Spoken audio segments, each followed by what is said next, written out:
Hello, good afternoon guys. Good afternoon mga guys.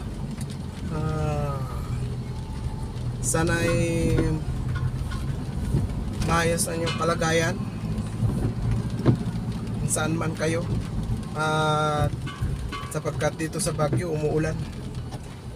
Paghapon talagang malakas ang ulan dito mga guys.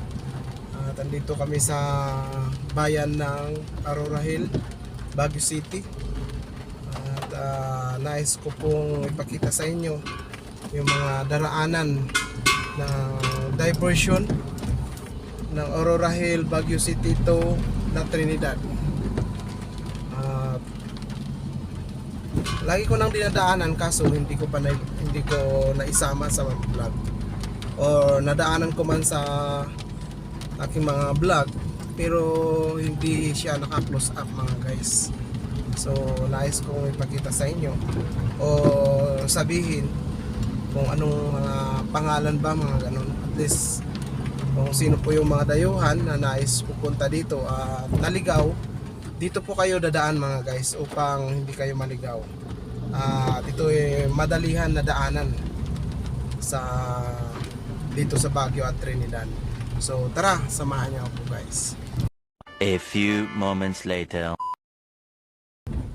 Dito guys ang daanan. Ayan. Ayan. Ayan ang daanan ng na-vlog ko na to mga guys, pero hindi ko sinabi kung anong lugar o saan pupunta ito mga guys. Ito ay bayan na barangay Leonila Hill, Baguio City. At sasalpot ito ng maraming dalawang labasan nito. Kung galing ka ng Bayan Park papunta ka ng Leonila Hill, bababa ka ng Bill Church. Ayan, Bill Church at saka Trancoville mga guys. Dito ito. Ito left na ito. Sa right ko na ito ay papunta ng Bill Church. Sa left ay papunta ng sanitary camp to Imrohas. Ayan. So papasok tayo ng Bill Church. Ito ay pababa mga guys. Pag galing ka ng Bill Church, paakyat. So dapat pag dumadaan kayo dito dahan-dahan lang mga guys. Huwag yung mabilis, baka baguhan ka pa. Mabulaga ka sa mga kurbada dito guys. Dahil yung kurbada, kung saan pa yung kurbada ba, masikip mga guys. Hindi siya malawak. So pag may kasalubong ka, baka mabilis ka, makaka-side cut ka ng sasakyan na makasalubong mo ba. Ayan, so kailangan dahan-dahan dito. Ayan o, pinag-aatrasan. Medyo okay na din to, pero pag mabulaga ka nga, pag sa kurbada may makasalubong kang sasakyan, kung nag-cut siya, dali ka, parehas kayong kadalian ng sasakyan. So okay sana kung sanay mo na. Ayan guys, dito yung ginawa nilang bagong tulay, labas ng Bill Church. Yan, tulay ito mga guys. Yan, pupunta tayo ng KM5. May pupuntahan lang po kami doon mga guys sa mga kasama ko.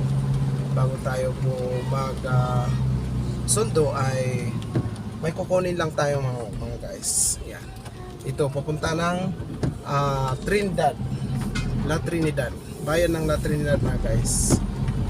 So yan. Okay, andito na tayo sa may highway. Diretso ito ng Istobusa, KM3 mga guys. Hindi ko na siguro i-ano sa inyo, pero dito lang sa gilid ng highway ang Istobusa. Siguro marami nang nakakaalam dyan kung saan ang Istobusa.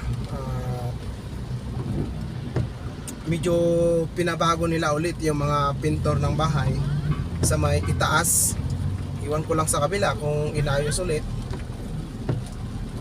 dito sa baba, pero parang hindi pa naman. Ayan o, Yan ang istobusa dito sa gilid. Yan. At yan ang mga bahay na isputan yung camera. Yan. So, hindi ko kasi magalaw mga guys. Ayan oh. Ayan oh. Yan ang mga ano yan. Istobusa. So may key-entry yan mga guys. Pag key-entry ng La Trinidad, yan dito yan mga guys. Walang iba. Kung country naman ay iba na yon mga guys. Kinon po yon. Pag key-entry ay La Trinidad yan mga guys.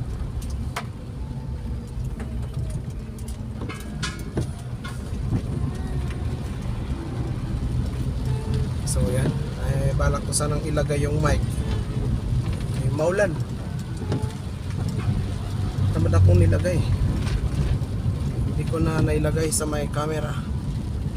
Bali malapit naman ang aking kadikit naman sa akin yung camera natin mga guys. So yan makikita nyo sa may screen mga guys, maulan. Update sa bawat isa, maulan. Magdala kayo ng raincoat ninyo dahil maulan dito sa Benguet, lalo na sa mga motorista. Kailangan ng kapote. Huwag niyong kalimutan ng kapote, baka kawawa kayo sa gilid ng kalsada.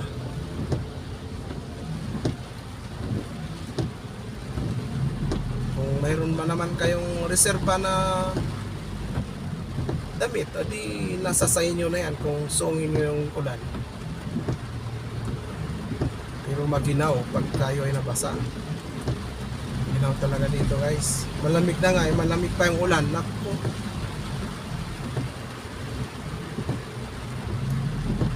Ayan o. Ito ang boundary ng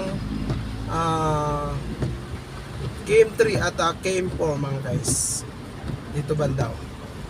May makikita kayong Team C3 Auto Work Accessories. Ayan. Pag dito na kayo, makikita nyo yan. Dito yan. At malapit dito ang Shell Station.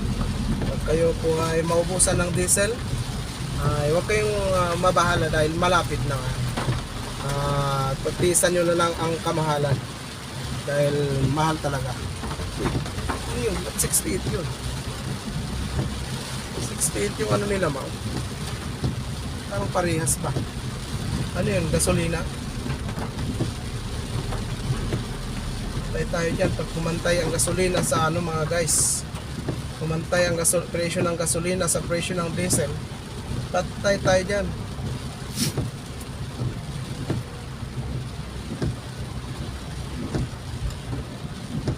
Kung bakit naman ganun, parang alon ang presyo ng mga bilhin sa Pilipinas.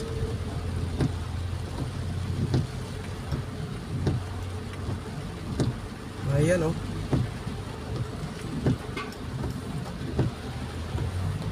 Nakakabagot lumabas pag ganito ang weather mga guys. Nakakatamad. Okay lang sana kung mainit. Mainit-init konti, okay lang. Kung mainit pa naman, ay malamig pa naman. Tapos mayroon ba yung ano, maliliit na linta, yung matik sa amin dito mga guys. Hindi mo malayan pag hindi ka nakabutan. Ako, kumakapit sa mga paa natin ba? Malaman mo na lang bakit kumakati yung paa ko. Linta na pala, matik.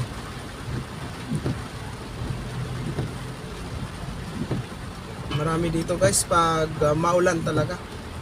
Hindi siya mawala. Marami dito. Kasi maulan nga. Konti lang ang summer dito mga guys. Siguro pasalamat ka na lang sa 3 linggo, 1 buwan, 2 buwan. Masaya na yon kung makaabot ng 1 buwan yung summer. Yung wala bang ulan, gano'n. Pero gabi meron pa rin. Kahit wala sa araw, gabi meron pa rin. Salamat ka na lang kung hindi umulan ng 1 linggo.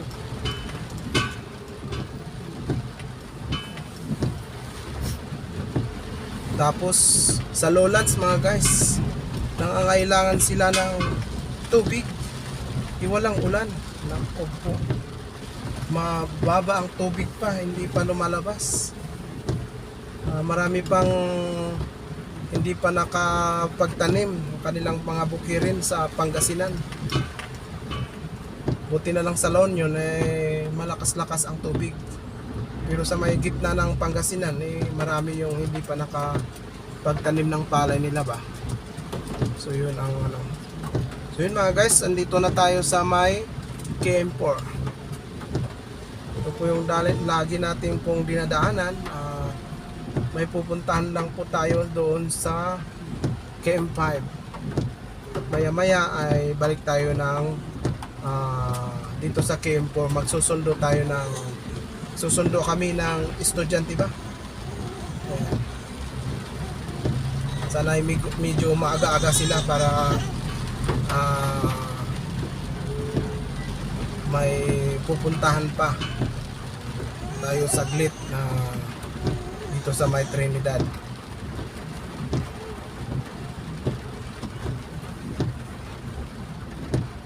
So yun guys, traffic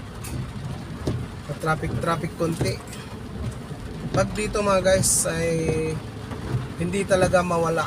Tiyamba mo na lang kung dire-diretso na ang sasakyan dito. Kaya kapag kayo po ay coding, daan na lang kayo sa may Lunglong ba guys, sa may Igorot Stone.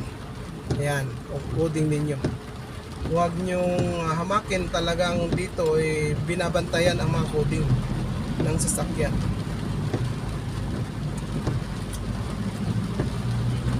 Kaya huwag ninyong kakalimutan ang color coding ng iyong mga sasakyan.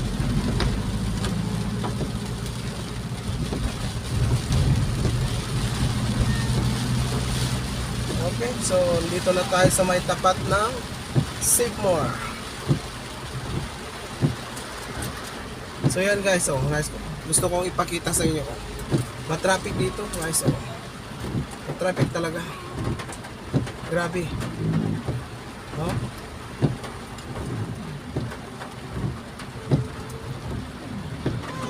Two line pa, traffic, grabe.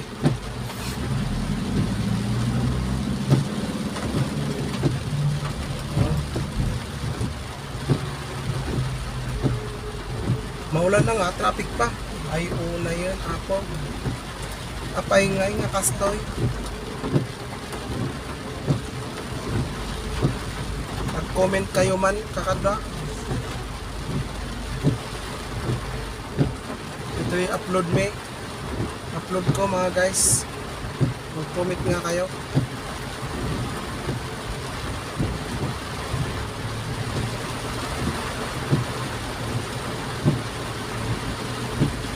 Ayan. Oy. Dito na tayo. Malapit na tayo sa my home area.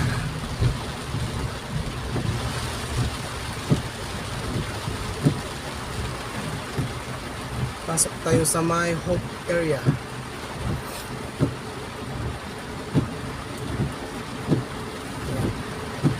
Masukal pa. Ay nako.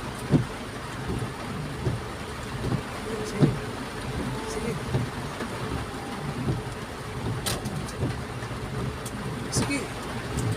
Muna. Sige. Oh. Saan ka? Biko ka ba? Okay. Saan ka pupunta?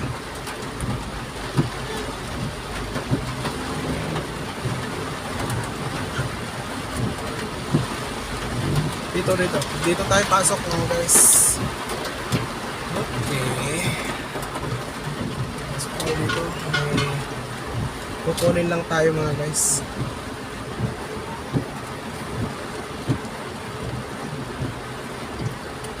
Sana may parkingan tayo. Wow.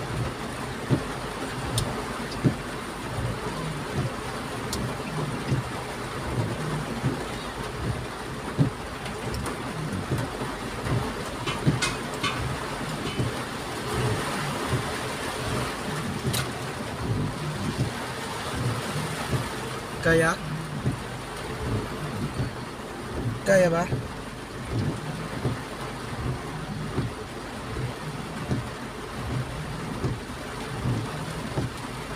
Uy, wala. Walang parkingan.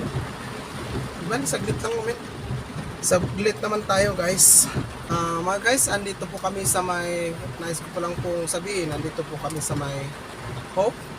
Dating Hope, ito is school ng Hope, pero ito ay building ni Mr. Kapuyan. Ayan. So, ito po ay isang building malaki dito sa may KM5. Nais ko lang po sabihin mga guys, yung upload ko kanina, kinancel ko na lang guys dahil hindi maganda. Hindi siya maganda guys. Kaya kinancel ko na lang.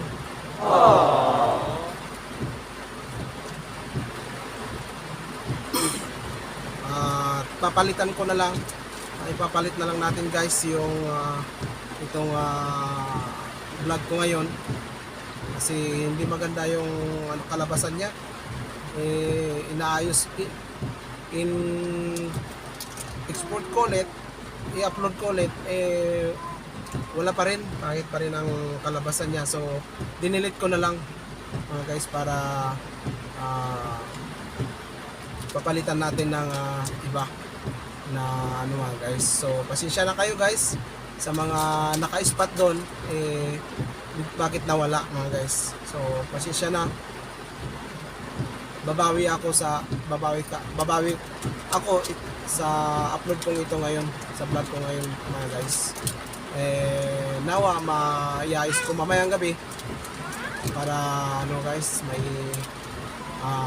may upload din kaagad-agad mga guys.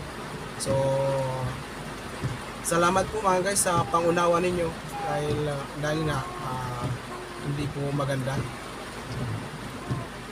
Salamat. At mamaya ulit guys.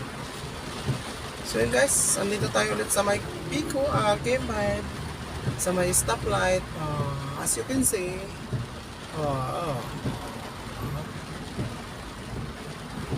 andito tayo ulit sa may stoplight mga guys. Kahit maulan, nais kong ipakita sa inyo mga guys ang kalalagayan ng KM5.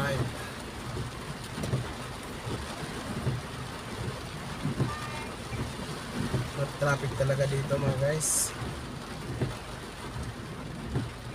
sobra. Pero yung araw mas lalo pag hali, diba? Nako, traffic mga guys. Lalabas lahat yung mga sasakyan ng mga kababayan natin, marami.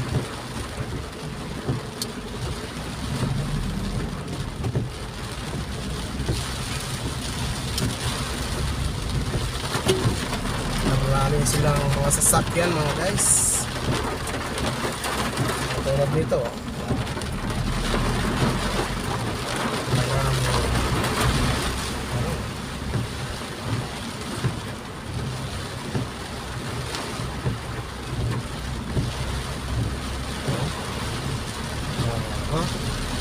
Andito na tayo sa may kabahan ng Pico mga guys.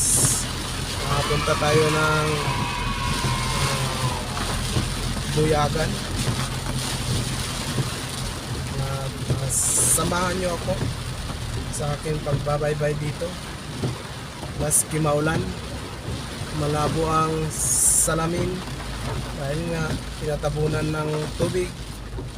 Ipagtisan nyo na mga guys. Dito po ako sa may Pico Road. Labas tayo ng Bugis. Yeah. Bugis tayo lalabas mga guys.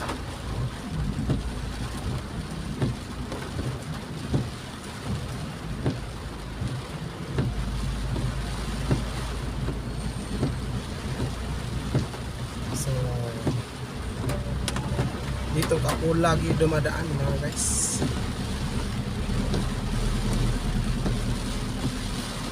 Sana pagulakan po tayo na makapag content sa ibang lugar tulad ng Pangasinan, La Union, para sabi ko sa inyo, dahil may content na po ako mga kababayan sa mga boss sa Pangasinan, Puso Robio at Season mga guys. Sana ay makapag rin ako sa Ordanita, makapag-content po tayo doon. May update ba natin mga guys yung lugar para makatulong tayo sa ating mga kababayan mga guys.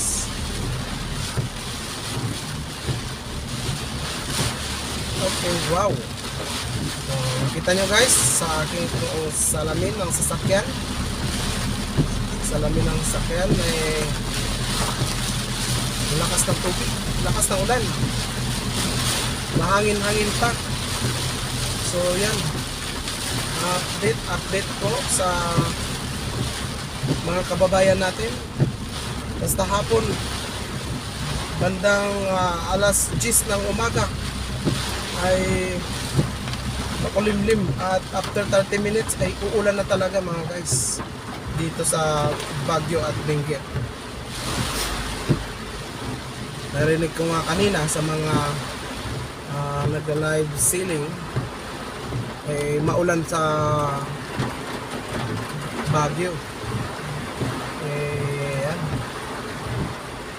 So grabe mga guys ang ulan.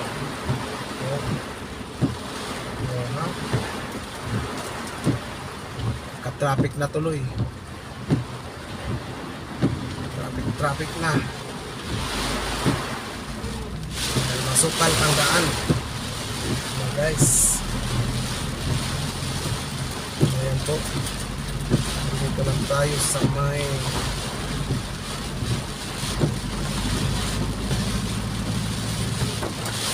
Pogis. Pogis na po tayo mga guys. Ayan, Pogis po ito. Pupunta tayo sa may housing Buyagan. Uy, grabe. Grabe yun guys.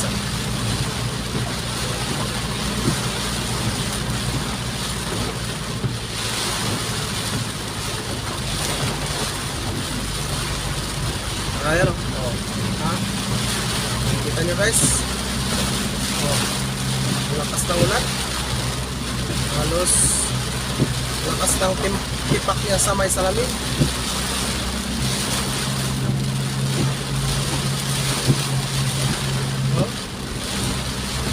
Grabe ang ulan dito sa Trinidad. Sa mga nanay dyan, huwag natin kalimutan magdala ng kaputing ng ating pumana, mas lalo sa mga nagsusundo sa eskwelahan. Ayan.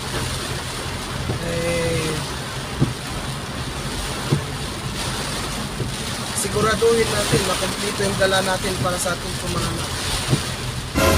Dahil pag kulang yung dala mo, naku, walang kaputi yung isa. Okay lang sana kung isa lang ang anak mo susunod. Paano yung 3 o 5? Diba? Lakas pa naman ang ulan, no?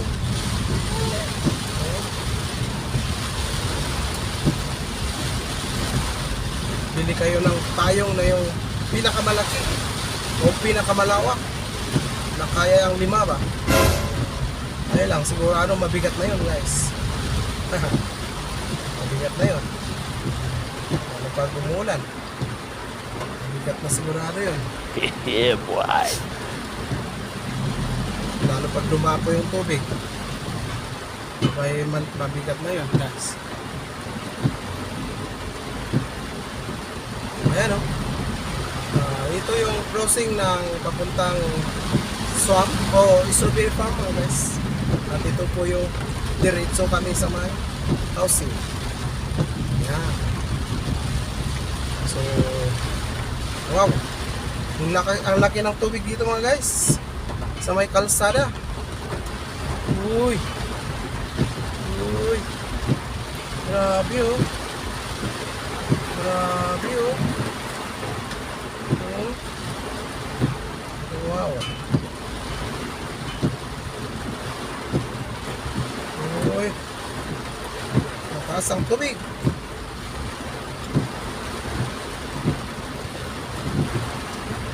Uy. Sana naman makita ng ating pong mayor ang tubig dito sa may ano. Oh. Grabe oh. Wow. Lord. Mataas ang tubig dito, Lord. Grabe. Uy. Grabe. Parang maanod yung sasakyan natin, guys. Ano yun? Nako. Ay, grabe naman yung tubig na yan.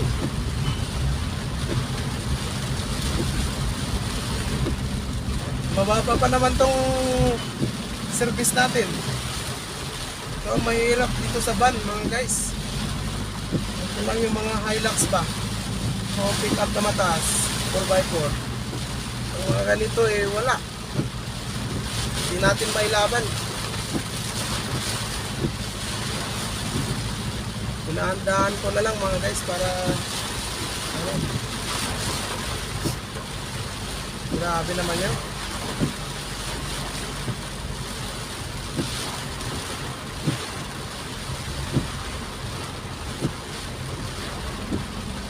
Parang maanod na yung sasakyan natin doon ah.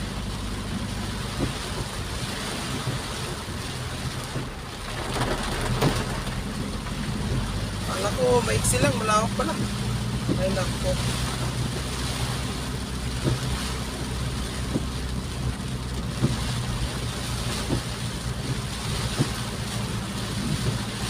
Grabe yun ah. Gulat ako doon ah. Kala ko malubog tayo doon ma. Ha? Tingnan ko eh. Halos mataas yung tubig. Inalunod na yung kotse. Ay yung effects na sinusundan natin eh.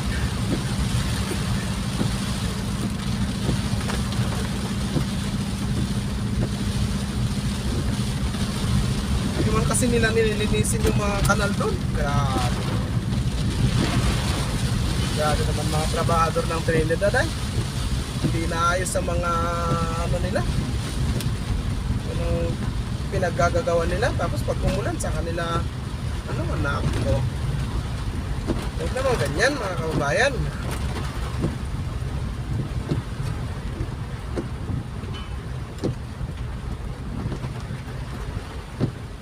Trabaho nyo yan eh. Dapat ayusin nyo naman ang trabaho ninyo. Dahil yan ang ano, eh, hindi naman ano yan eh. Pang matagalan naman yan pag inayos yung mabuti. Grabe naman yan.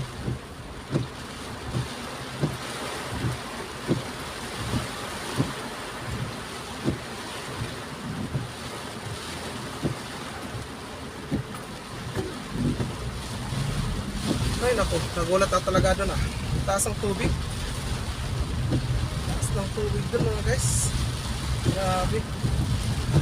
Kala ko iinom yung sasakyan namin ng tubig ko.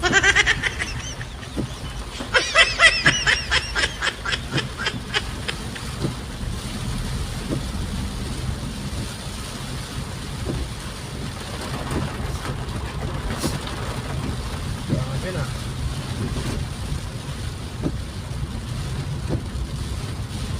Ay naku. Grabe talaga ang ano natin ah.